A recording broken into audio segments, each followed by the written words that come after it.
WhatsApp guys, welcome to my another video. और इस video में आज हम लोग ऐसे स्ट्रेटजी के बारे में बात करने वाले हैं जो कि मैक्सिमम प्रोफेशनल ट्रेडर्स यूज़ करते हैं।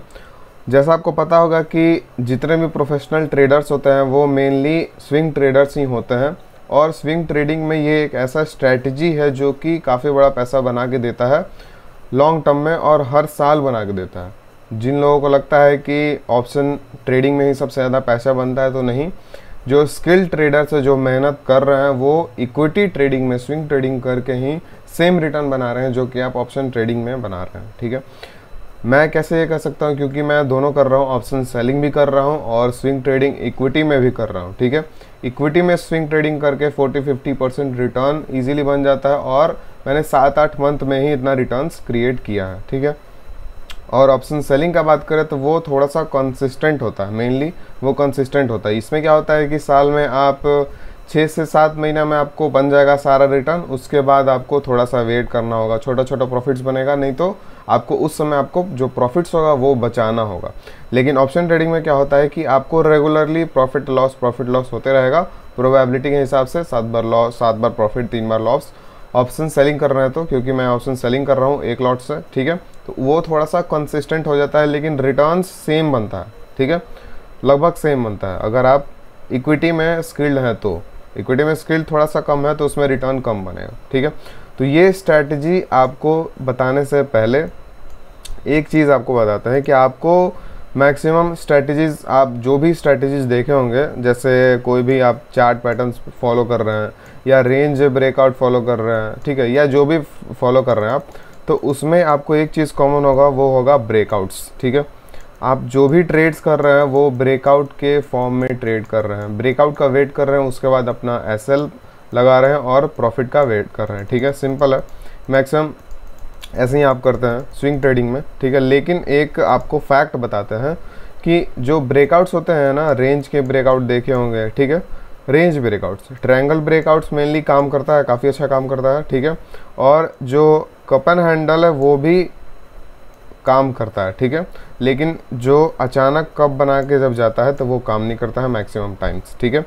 लेकिन एक प्रॉब्लम आता है ब्रेकआउट्स में कि वो टारगेट तक जाने से पहले कितनी बार रिवर्स हो जाता है। ठीक है, और कितनी बार प्रॉपर जो टेक्निकल एनालिसिस फॉलो करता है उसका परसेंटेज होता है 30-50%। ठीक है, ब्रेकआउट्स होते हैं, ब्रेकआउट्स होके और वापस आ जाते हैं, कितनी बार, 60% बार।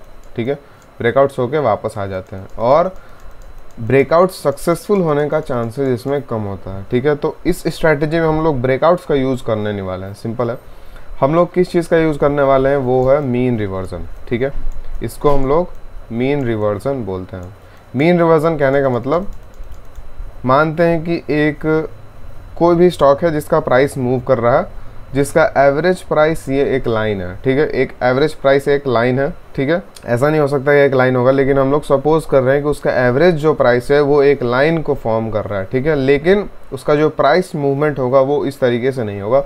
उसका जो प्राइस मूवमेंट होगा वो कभी ऊपर जाएगा, कभी नीचे जाएगा, फिर ऊपर, फिर नीचे, इस तरीके से उसका प्राइस मूवमेंट होगा। ठीक है, अब इसका मतलब क्या हुआ कि ये जो एवरेज प्राइस है, इससे दूर जब भी प्राइस जाएगा, चाहे वो ऊपर जाए चाहे वो नीचे जाए, ठीक है, जब भी प्राइस जाएगा तो वो वापस अपने मीन की तरफ आएगा ही आएगा। ठीक है, वापस अपने एवरेज की तरफ आएगा ही आएगा। ठीक है, तो हम लोग को क्या करना है कि जब भी मीन के नीचे, जैसे हम लोग स्विंग ट्रेडिंग कर रहे हैं, इक्विटी में ऑप्शन, इक्विटी में अगर हम ट्रेडिंग कर रहे हैं तो हमको बस बाई ही कर सकते हैं, हम लोग शॉर्ट नहीं कर सकते। ठीक है, शॉर्ट में ज़्यादा रिस्क होता है, हम लोग बाई ही करेंगे मैक्सिमम टाइम। ठीक है, तो जब भी ये एक अपना एवरेज प्राइस के नीचे जाता है, उसके बाद हम लोग को बाइंग स्टार्ट कर देना है। ठीक है, और बाइंग स्टार्ट करके उसमें बाकी प्रॉफिट्स का फ़ायदा उठाना है। ठीक है, सिंपल है, आपको समझ में आ गया। ये बैंड है हमारा, प्राइस इस तरीके से ऊपर नीचे होता है, लेकिन वापस वो अपने मीन के पास आता ही है। ठीक है, तो इसमें हमारा जो क्राइटेरिया होगा, फर्स्ट क्राइटेरिया क्या होगा कि जो कंपनी होना चाहिए वो सेक्टर लीडर होना चाहिए। ठीक है, जिस भी सेक्टर का आप स्टॉक चूज़ करेंगे वो उसमें लीडर होना चाहिए, नंबर 1 नंबर 2 कंपनीज़ होना चाहिए। ठीक है, उससे क्या होगा कि वो अच्छे कंपनीज़ होंगे और उनका जो टेंडेंसी होगा वो ऊपर जाने का ही टेंडेंसी होगा। जो ख़राब कंपनीज़ होते हैं उनका टेंडेंसी नीचे जाने का होता है, और जो ऊपर जाने का टेंडेंसी रखते हैं वो बेस्ट कंपनीज़ होते हैं, ठीक है। तो हमको बेस्ट कंपनीज चूज़ करना है पहले तो बेस्ट कंपनीज चूज़ कर रहे हैं, ठीक है। आप पहचान लेंगे बेस्ट कंपनीज, नहीं कर पा रहे हैं तो बताइएगा, उस पर वीडियो बना देंगे। लेकिन सेक्टर वाइज चूज़ कर रहे हैं तो सेक्टर वाइज मान लीजिए कि अभी जो सेक्टर चल रहा है उसका बेस्ट कंपनीज हम चूज़ करेंगे, ठीक है। और बेस्ट कंपनीज में चूज़ करके हम वेट करेंगे किस चीज़ का, मीन रिवर्जन टेक्निक अपनाने का, ठीक है। अब मीन रिवर्जन टेक्निक कैसे अपनाएंगे, तो सबसे पहले फर्स्ट क्राइटेरिया होगा स्टॉक सिलेक्शन। स्टॉक कब चुनेंगे, कब कैसा चुनेंगे, बेस्ट कंपनीज चुनेंगे, ठीक है।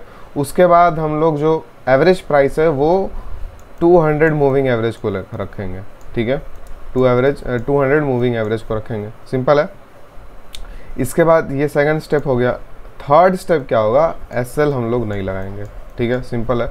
क्योंकि हमारा एसएल लग चुका है कंपनी के सिलेक्शन में, ठीक है।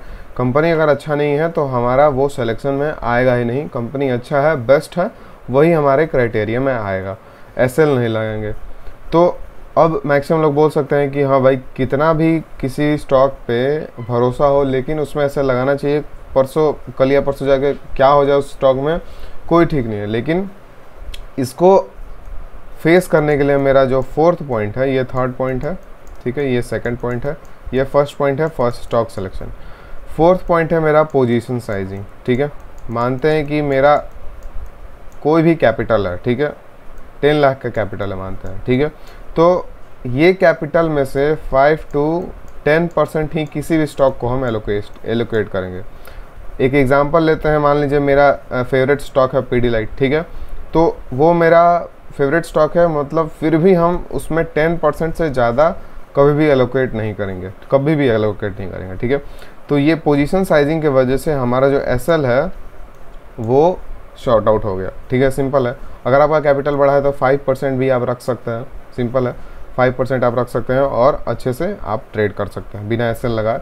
अब हम लोग वेट करेंगे जब भी स्टॉक नीचे जाता है उस समय का, ठीक है।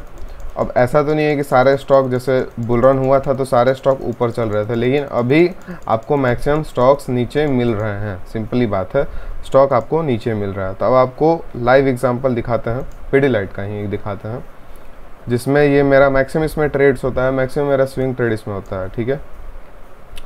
इसको हम अगर देखें तो मेरा मीन रिवर्जन का जो लाइन है ये इसका 200 मूविंग एवरेज है। 200 मूविंग एवरेज मेरा जो लाइन है उस पर अगर हम देखें तो कितनी बार टच हुआ है 200 मूविंग एवरेज को, 2015 में हुआ था, फिर उसके बाद 2016 में उसके नीचे आया था, फिर उसके बाद 2017 में, फिर उसके बाद 2018 में, फिर 18 में कितनी बार आया था, 19 में आया था, फिर कोरोना क्रैश में आया था, उसके बाद लगातार, उसके बाद अब भी आया, ठीक। तो पिछले 5-6 साल में अगर हम देखें, 7-8 साल में, कि 7-8-10 बार ही आया है ये 200 मूविंग एवरेज के पास, ठीक है। तो जब भी ये 200 मूविंग एवरेज के पास आएगा इसका मतलब मीन रिवर्जन चालू हो गया इसका, या 200 मूविंग एवरेज के नीचे मिलेगा तो ये हमारा मीन रिवर्जन चालू हो गया, ठीक है। मेरा फर्स्ट क्राइटेरिया ये था स्टॉक सिलेक्शन का। स्टॉक सिलेक्शन हम बेस्ट कंपनी को चुन लिए। अब ये जब 200 मूविंग एवरेज के नीचे आया और हमको ये जब डब्ल्यू पैटर्न दिखने लगा, ठीक है, ये जब डब्ल्यू पैटर्न दिखने लगा और ये नेकलाइन ब्रेक हुआ, हम इसमें टेक्निकल का भी थोड़ा सा हेल्प रखेंगे, ठीक है, क्योंकि वापस मान लीजिए कि कितना भी गिर सकता है, ठीक है। तो एक पैटर्न दिख जाए कि हाँ यहाँ से हो सकता है रिवर्स करे, उसके बाद हमारा ट्रेड बनेगा, ठीक है। तो यहाँ मेरा ट्रेड बना इसमें मूविंग एवरेज के ऊपर और लगभग 18% 20% का रिटर्न दे दिया, ठीक है। लेकिन मीन रिवर्जन अगर आप खेल रहे हैं तो आप अच्छे कंपनीज को चूज़ किए हैं तो ये 200 मूविंग एवरेज जहाँ भी आपको मिल रहा है वहाँ पे आप बाई करेंगे, ठीक है। जहाँ भी आपको मिल रहा है वहाँ पे बाई करेंगे और उसमें कुछ महीने वेट करेंगे और कुछ महीने वेट करने के बाद ये जो होगा स्टॉक का जो टेक्निकल टारगेट आएगा वहाँ पे आप निकल जाएंगे, सिंपल है। और ये जो आपको टेक्निक बताए हैं इसमें टाइम लगता है, ठीक है। मैक्सिमम बड़े बड़े ट्रेडर्स ये करते हैं, ठीक है, बड़ा पैसा वो इसी से बनाते हैं। FIIs को देखिएगा, DIIs को देखिएगा, वो क्वार्टरली बेचते हैं और क्वार्टरली खरीदते हैं। क्यों? क्योंकि वो यही स्ट्रैटेजी को फॉलो करते हैं मीन रिवर्जन का, ठीक है।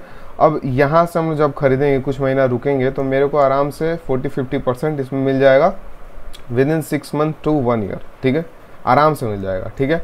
आपका कैपिटल बड़ा है तो इसमें आप ऑप्शन ट्रेडिंग से ज़्यादा पैसा भी बना सकते हैं, ठीक है, विथ मिनिमम रिस्क। सबसे बड़ा ये बात है, विथ मिनिमम रिस्क, और इसमें कोई भी टेंशन नहीं है, सिंपल बात है। मेरा एक ये ट्रेड था। फिर एशियन पेंट्स का बात करें, ये सारे अच्छे अच्छे कंपनीज़ हैं जो कि 200 मूविंग एवरेज के नीचे जब भी आप खरीदे होते पिछले 2 मंथ में तो आपको 30% कम से कम मिलता। बजाज फाइनेंस में 30%, सब में 30%, ऐसे ऐसे 10 कंपनीज चूज़ कर लिए हैं तो आपको 3-4 मंथ में 40% आपको रिटर्न ऐसे ही मिलेगा, ठीक है, सिंपली।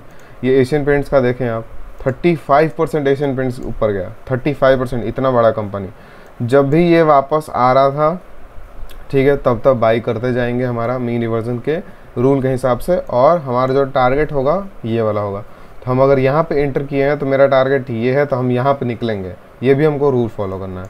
यहाँ से हमको 2-3 मंथ लग गया और 4-5 मंथ लग जाए, लेकिन ये हमको काफ़ी ज़्यादा पैसा बना के देगा, ठीक है, सिंपल बात है।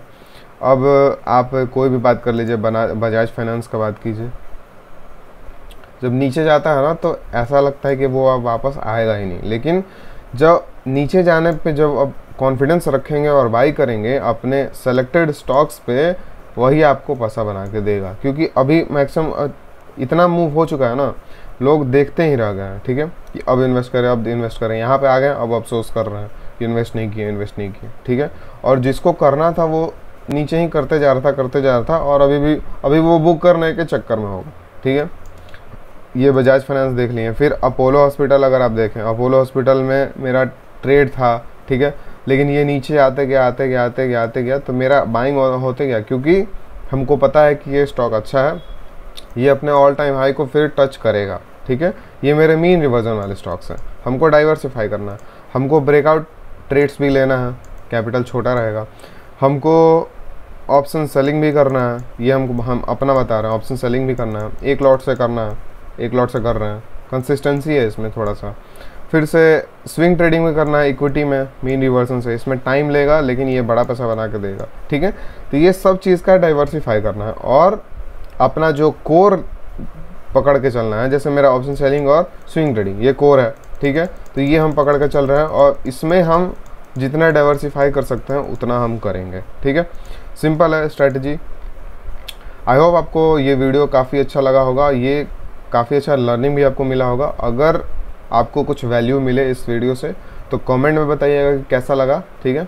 एक अपना रिव्यू ज़रूर दीजिएगा, और वीडियो अगर अच्छा हम और इम्प्रूव कर सकते हैं तो वो भी एक रिव्यू बताइएगा कमेंट में। थैंक यू, इस वीडियो के लिए इतना ही था। नेक्स्ट वीडियो मिलते हैं, थैंक यू।